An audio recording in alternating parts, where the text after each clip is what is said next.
Thank you for waiting. We now invite passengers.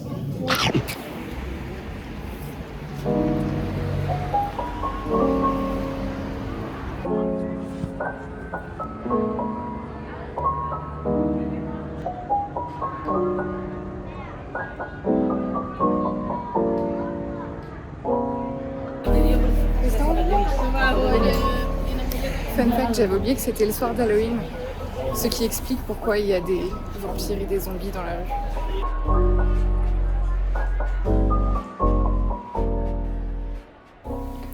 C'est un peu un escape game. J'espère gagner. Mes parents n'arrivent pas tout de suite vu qu'on partait pas du même endroit.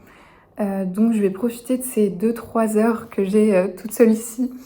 Ça fait trop bizarre, j'ai l'impression qu'il est tard en fait. Il est genre 15h30 et il fait presque nuit, c'est assez fou.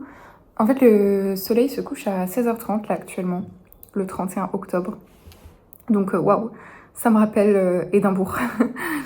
Mais du coup je vais en profiter pour faire des petits trucs qui les intéressent pas spécialement, genre aller dans un café-librairie qu'on m'avait conseillé sur Insta. Et en fait il est juste à côté de là où on loge, donc je vais en profiter pour le visiter.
Là, je me balade un petit peu au hasard dans le quartier.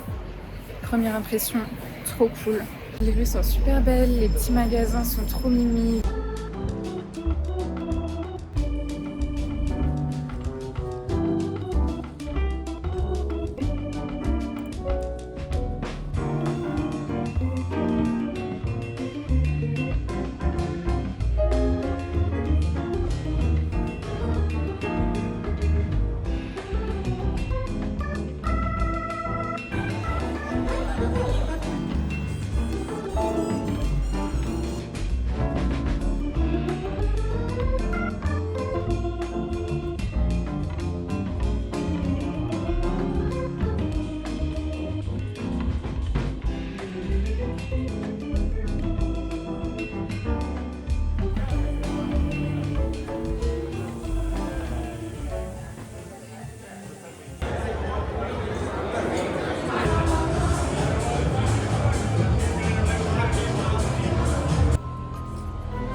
Ce matin, on commence par découvrir la partie Buda de Budapest, car en fait, la ville de Budapest est une réunion de 3 anciennes villes, Buda, Óbuda et Pest.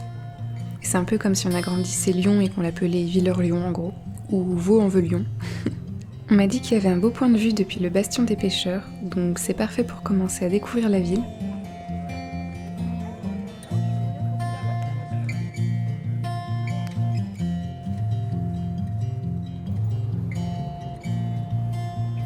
Super chaud. On est en novembre et il fait 19 degrés. On est entré dans l'église sur la place d'à côté, l'église Notre-Dame de l'Assomption de Budavar, et c'était hyper surprenant de voir les peintures qui recouvraient son intérieur. pas de dorure ici, mais des motifs qui semblaient parfois très modernes. Assez inhabituel de voir ça dans une église.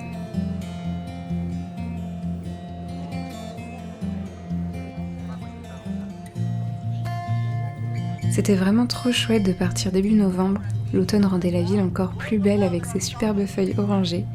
Et c'était hyper agréable de s'y balader sous le soleil. Pour le déjeuner, j'ai fait découvrir à mes parents le concept de brunch au Rochtesbosch Coffee dans la descente de la colline de Buda. Et on était hyper bien installés sur la terrasse, complètement au calme, sous les arbres tout dorés. Et on a vraiment bien mangé pour pas très cher. Je repense encore à mon café latte, chocolat orange et à ma tarte à la citrouille que j'ai prise en dessert. Beau petit dessin en direct live du petit resto qu'on s'est fait, qui est super agréable.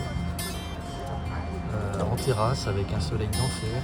Papa qui se reconvertit Un dans le beau vlog. petit repas avec des ingrédients qui sortent un petit peu d'ordinaire, parfait. Pour le contexte, on a fait Bien un fait. brunch avec des bagels au saumon et un ice latte très croix-roussien finalement. Tout très bien fait et très bon. Là, ce sera mon tour après de faire un beau dessin. Et j'ai Un hâte de dessin voir. tout court, ce sera pas beau. Je crois qu'on est dans le couloir de la mort.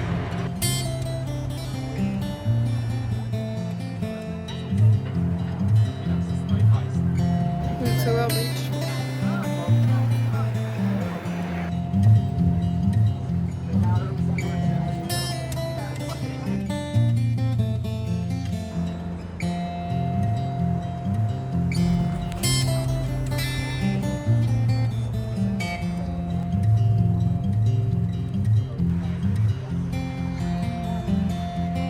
Il n'y a pas de poisson, donc il est déçu. Budapest, 0 sur 10. Le Parlement.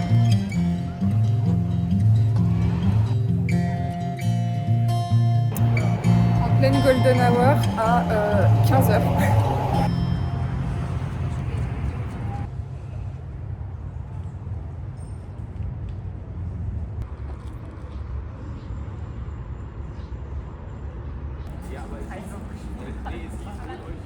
Alors ici, les corbeaux ont des manteaux gris avec un joli assortiment gants, bonnets noirs.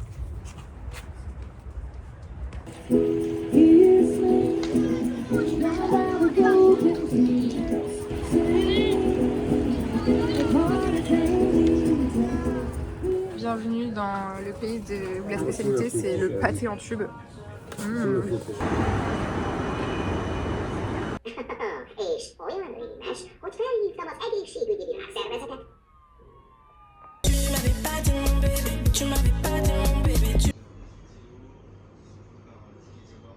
On cuisine du goulash. Du goulash traditionnel hongrois. Aïe aïe aïe aïe aïe. 1, 2, 3. Ouch. C'est moi. Allez. Ouais, on va essayer des petits trucs. Oh non. Attends. Oh non. 1, 2, 3. Un prêt. Ouais, un Faut prêt. chier. On se moque de moi car j'ai des tocs avec les chiffres à l'envers.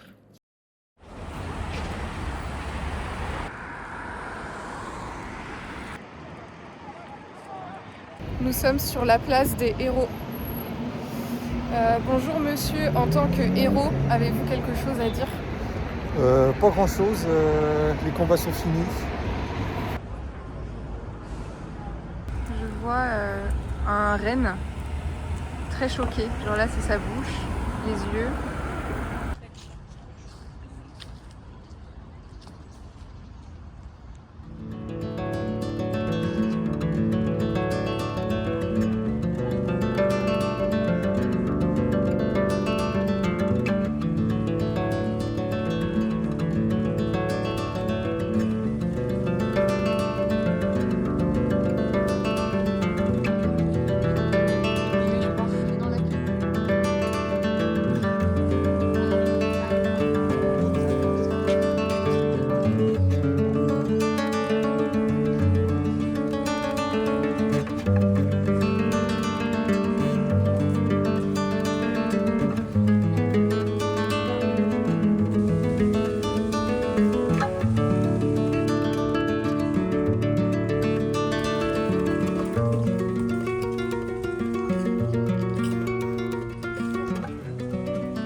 c'est quoi ce bâtiment?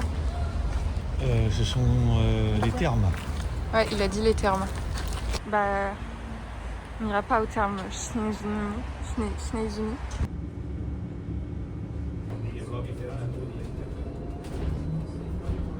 On a voulu faire un tour aux grandes halles de Budapest pour jeter un œil au marché et éventuellement y manger, mais on s'est retrouvé dans certainement le plus gros piège à touristes de la ville, avec le même stand de souvenirs photocopié en 1000 fois et de l'IA partout. Donc finalement on est vite sorti de là et on a été goûter des langos un peu plus loin. C'est une spécialité hongroise à base de pâte à pain frites dans de l'huile, avec de la crème aigre et du fromage, donc c'était certes assez gras mais vraiment pas mal, c'est bien régalé. Labubu go to Budapest. Tu connais les Labubu? Non. On dirait des Tiki Winky, là, tu sais, Tiki machin. Là. Les Teletubbies? Les Teletubbies, on dirait. Non, c'est pas les Teletubbies. Ça ressemble aux Teletubbies. Hein.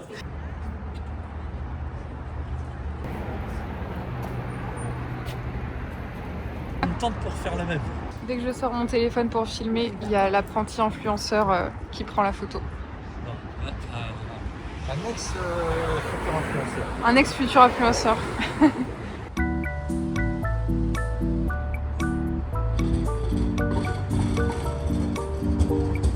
Avant l'ascension de la colline de Gellert.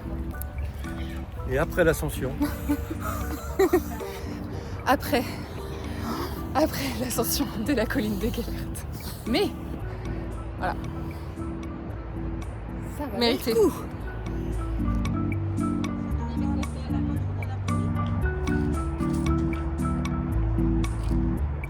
Super vue.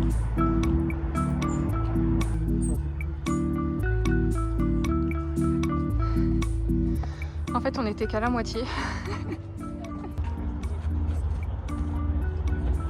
À votre avis, combien il y a de chances pour qu'il nous pleuve dessus une fois en haut et qu'on ne puisse pas s'abriter? 5%. 5%? Par contre, celui-là, il est bien noir. 30% peut-être. 60%.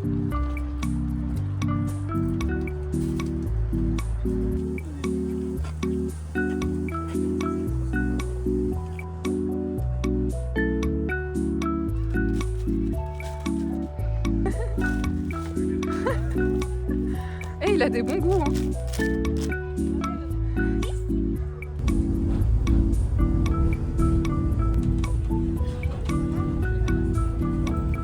J'ai l'impression que c'est Noël.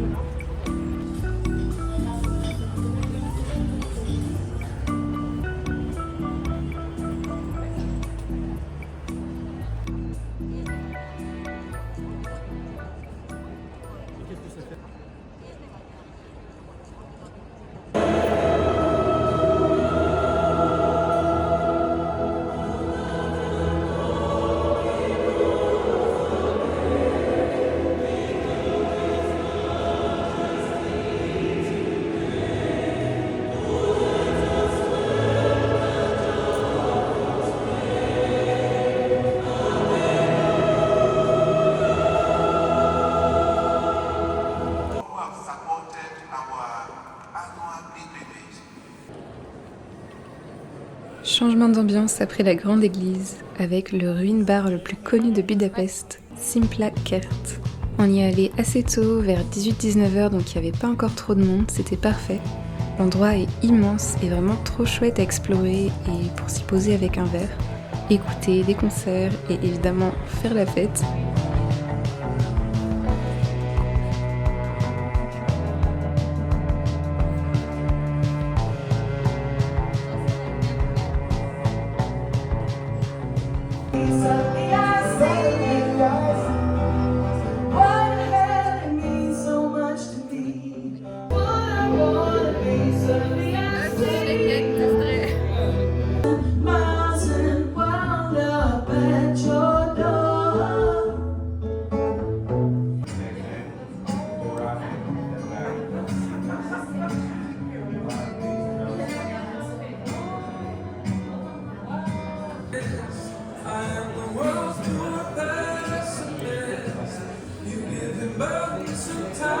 Il se moque de moi parce que j'ai fait une coquille et elle est absolument terrifiante.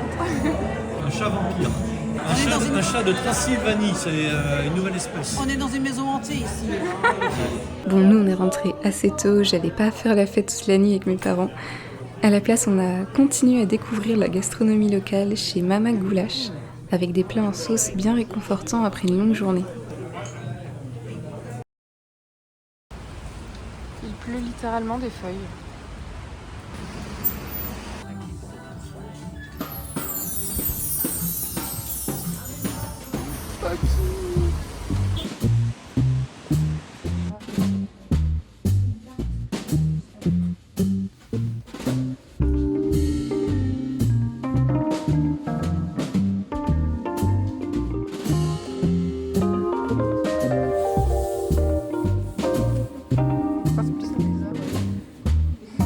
J'avais repéré 2 petits magasins de créateurs que je voulais visiter, donc il fallait être un peu stratégique parce que les magasins c'est pas trop le truc de mon père.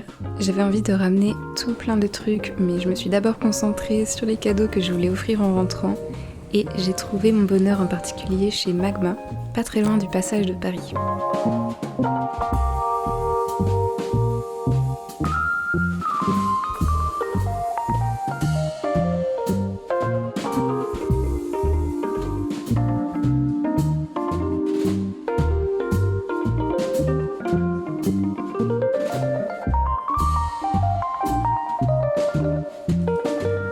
J'avais vraiment envie de voir ce qui se cachait à l'intérieur de ce passage, qui avait l'air super chouette, mais vu que c'est devenu un hôtel et un restaurant, on pouvait pas y entrer librement. Mais ça valait franchement le coup de prendre un petit café là-bas, car l'architecture style Belle Époque à l'intérieur était juste incroyable. J'avais vraiment l'impression d'être à l'époque du Titanic, dans un salon très raffiné, avec la tasse de café dans une main et le journal dans l'autre, et un petit orchestre en fond.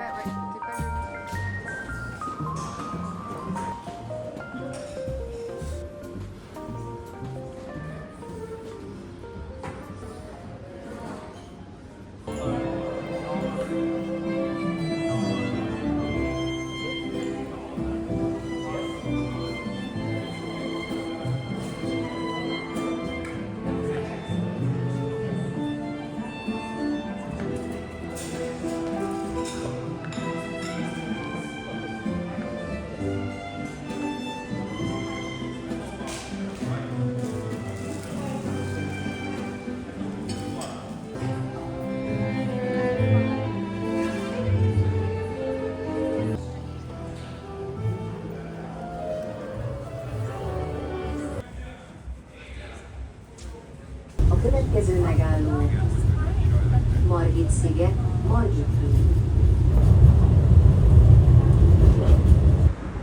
Pour cet après-midi, 2 choses au programme, la tempête et la récompense. Après 3 jours à marcher près de 15 km quotidiennement, on commençait un petit peu à fatiguer, c'est vrai. Et Budapest est réputé pour ses bains thermaux. Elle a bien mangé, hein. Bah, elle a une moustache, c'est un gentleman. Elle a un peu plus loin. Oh là, attends. C'est là en fait qu'on va être.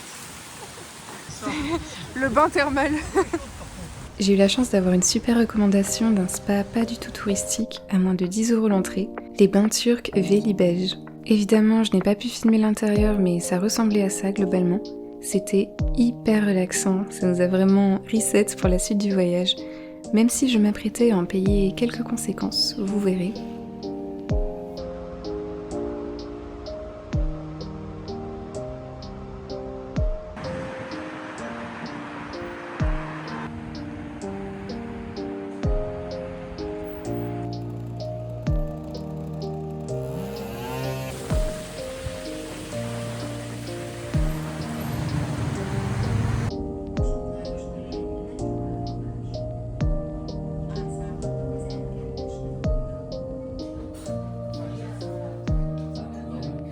Et on a fini la soirée dans un petit resto thaï près de l'appart, avec des soupes bien réconfortantes à la coco et la citronnelle, et mon dessert préféré, le mango sticky rice. Début de journée inédite, puisqu'en voulant aller au château de Buda, on est tombé au milieu d'un tournage d'un film d'horreur américain qui s'appelle Orphans 3 apparemment.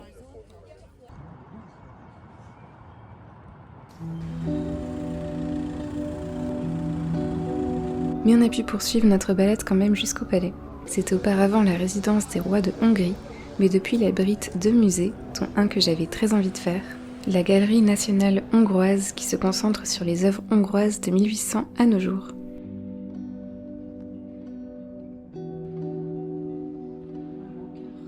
Le bâtiment en lui-même déjà était magnifique, mais j'ai aussi vraiment aimé les collections et la manière dont le musée les répartissait. C'était l'occasion de découvrir des peintres que je ne connaissais pas vraiment, comme Paul Signé-Mers et son champ de coquelicots, et des scènes comme La femme avec une cage à oiseaux de Joseph Rippel-Ronay ou La femme jouant du violoncelle de Robert Bérény qui m'ont beaucoup plu. Bon, désolée pour ma prononciation, le hongrois c'est vraiment pas une langue que je connais. D'ailleurs j'ai appris que ça se rapprochait de la famille de langue du finnois. Ça m'a beaucoup étonnée.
Bon, ce que je ne vous ai pas montré aujourd'hui, c'est que toute la journée, j'avais de plus en plus mal à mon oreille.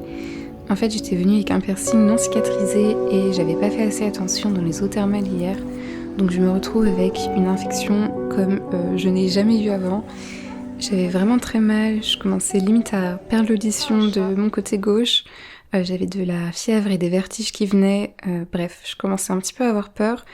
Mais je voulais pas alarmer tout le monde, donc j'ai été dans une pharmacie et heureusement, il y a une super dame qui a pu me prescrire une crème antibiotique miracle.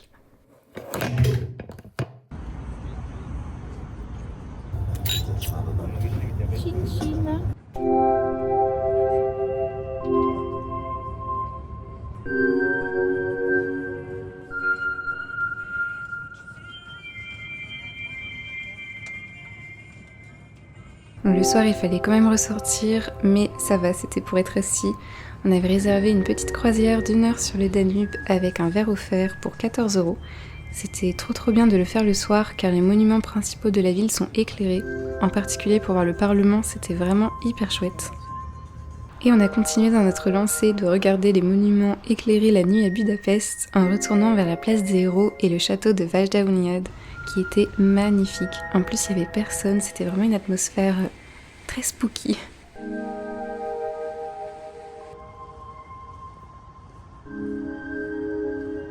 C'est la dernière soirée à Budapest. Demain, on part pour Vienne. On y va en train, c'est pas très loin. Un mot pour conclure. Il faut que tu viennes. Hey. Cette famille.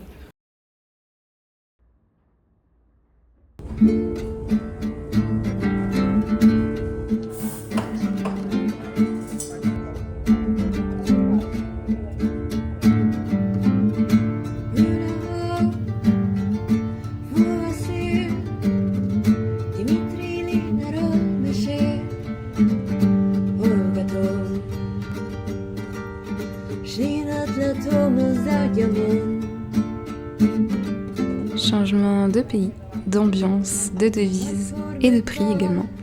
Là, on n'a pas pu trouver un logement dans le centre de Vienne, donc on était un petit peu en dehors. Mais vu qu'on était proche des transports, c'était pas très grave.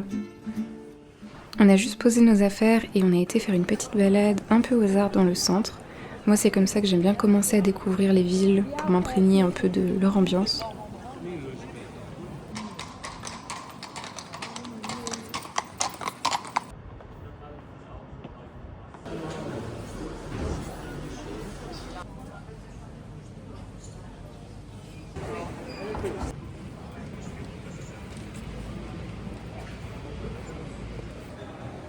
Après, on était vraiment très crevés par cette journée de voyage, donc on est rentré tôt dans l'appart pour être en forme demain.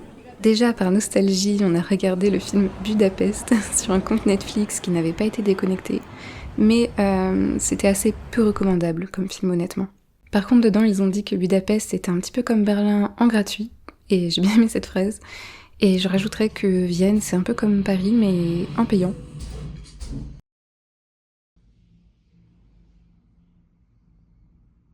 Storytime, l'appartement qu'on a est très beau mais complètement hanté. La télé, là, c'est allumé en pleine nuit. Mais alors quand je dis allumé, c'est pas l'écran, c'est vraiment juste le son. Une grosse voix allemande qui a chuchoté dans mes oreilles, enfin plutôt crié. Ma mère a cassé son téléphone et mon père s'est coupé le doigt avec un petit couteau à beurre.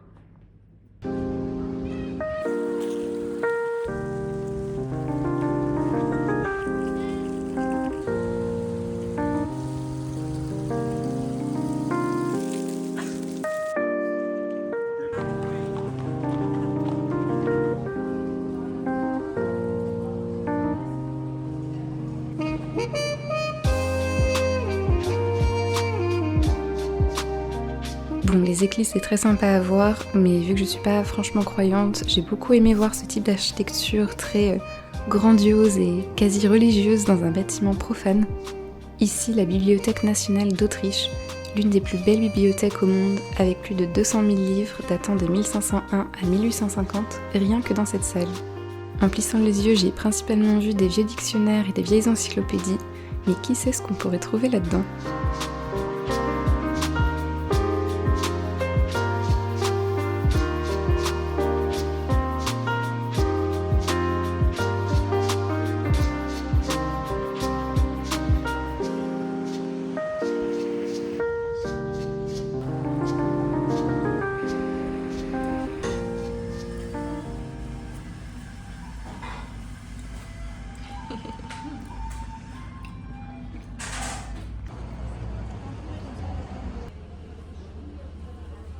Juste avant de partir en voyage, j'avais regardé un peu à contre-cœur le film Before Sunrise, car en général j'aime pas trop les comédies romantiques, mais je voulais quand même voir un film qui se passait à Vienne.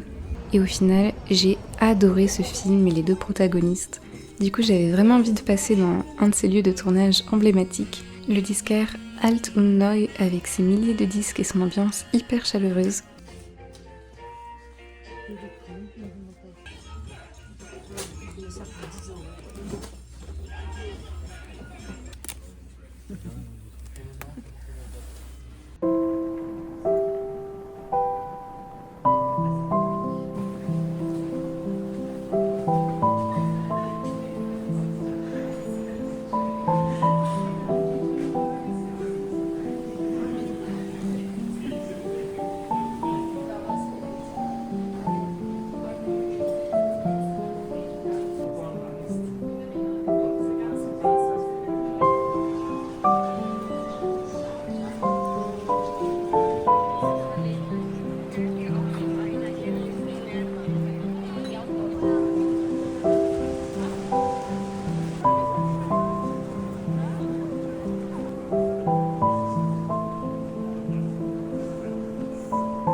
Un autre endroit que j'avais très hâte de découvrir à Vienne était la Hundertwasserhaus, un immeuble résidentiel construit dans les années 80 et imaginé par l'artiste Friedensreich Unterwasser. J'ai adoré les couleurs utilisées et l'aspect tout biscornu du bâtiment. Et à l'intérieur du village, on a pu se balader dans les boutiques et les galeries d'art. Il y a aussi de quoi prendre un petit verre ou un café dans cet étrange lieu.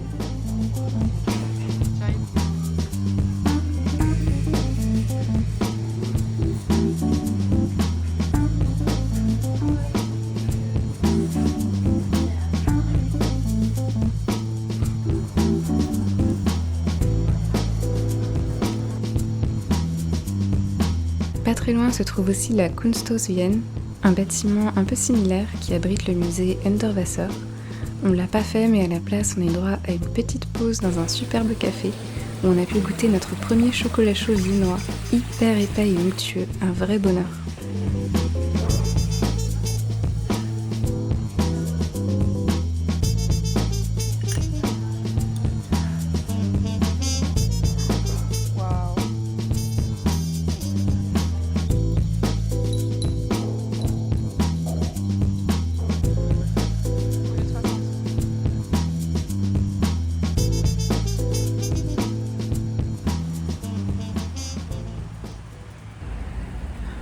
Trop romantique tous les cadenas. Il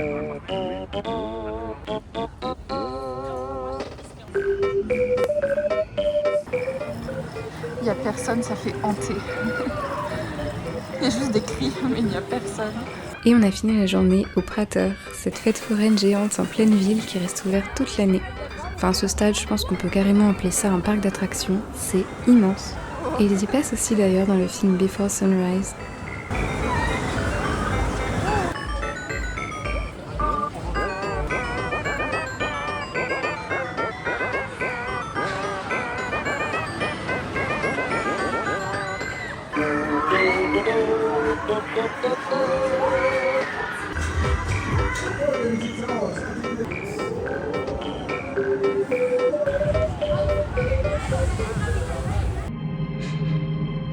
Ce long moment de calme a permis aux dinosaures de proliférer.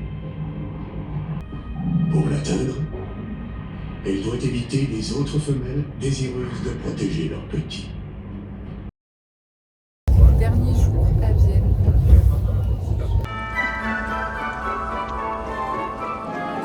Impossible de partir de Vienne sans aller voir le château de Schönbrunn quand même. C'était la résidence d'été des Habsbourg jusqu'à la fin de l'Empire, dont l'impératrice Sissi. On n'a pas fait la visite de l'intérieur du château car les billets étaient trop chers. Par contre, on a eu la chance d'arriver pour le premier jour du marché de Noël.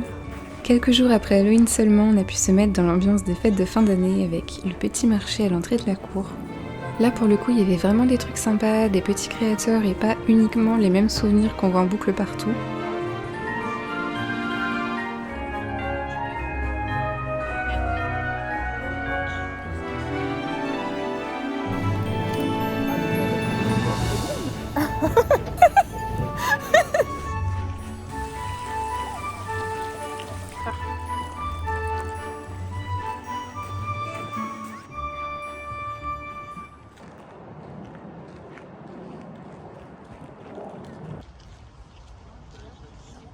J'ai mangé une bonne crème chantilly, là j'ai des forces. Le machin il doit peser au moins 300 kg, mais c'est pas grave. Au final, on a quand même bien pu profiter du lieu tant le parc est immense. Plus de 160 hectares pour se balader dans le domaine, avec ses grandes allées, ses sculptures, des fontaines, des cerfs, un zoo, et la gloriette qui surplombe le tout avec un beau panorama sur le château et sur la ville. Paradis de la feuille.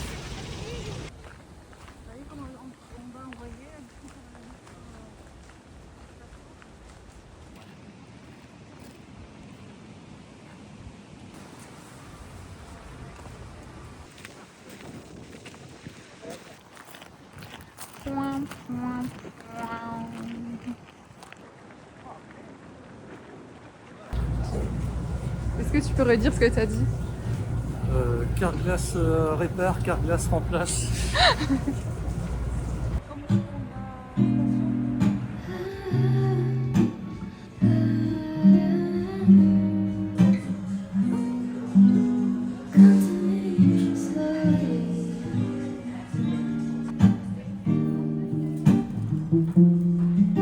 Swaying so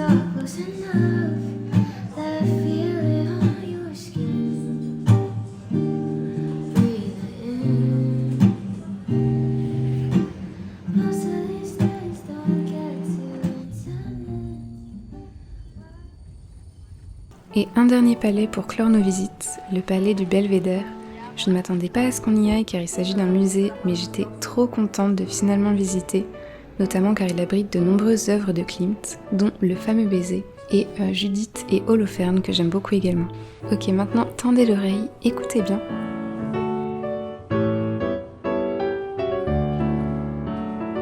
Peut-être que la musique de fond vous dira quelque chose, je pense aux utilisateurs de machines à laver Samsung. C'est la petite musique qu'il y a à la fin quand la machine est terminée. Il s'agit en réalité de la quintette de la truite du compositeur autrichien Franz Schubert. Voilà, moi honnêtement je connaissais d'abord la version de la machine à laver et je me suis toujours beaucoup ambiancée dessus.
Une de mes adresses préférées de café qu'on a fait à Vienne, sur laquelle on est vraiment tombé par hasard, c'était le café Goldegg, pas très loin du palais du Belvédère.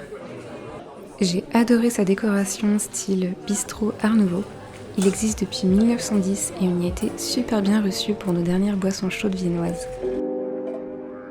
J'ai ramené ces jolies boîtes à thé Klimt du musée et il est maintenant temps d'écrire mes cartes postales pour clôturer ce voyage.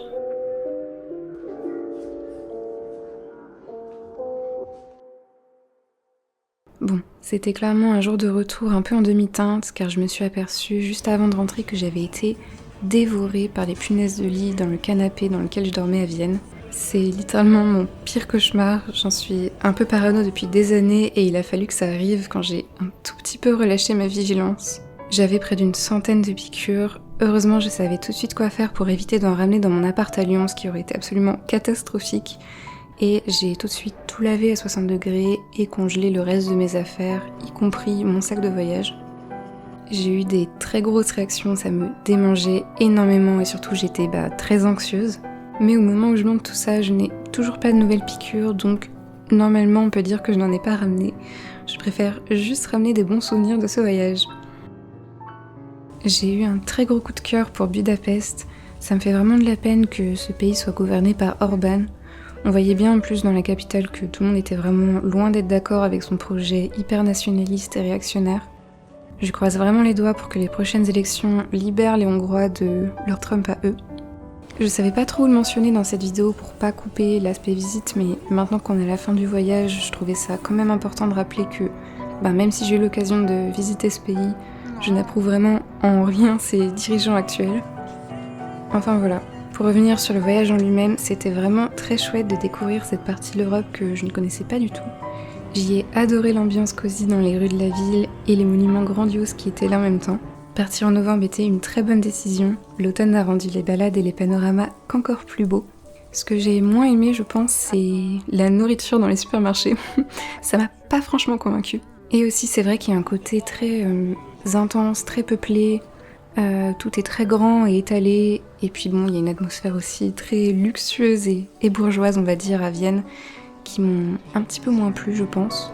Après, sur 2 jours là-bas, on a quand même visité des trucs très chouettes, mais mon coup de cœur reste Budapest. Voilà, j'étais très contente de partager cette semaine avec vous. J'espère que ce vlog vous aura un peu fait voyager avec moi en même temps. Portez-vous bien ce mois de novembre, et à bientôt. Wislat, tchuss.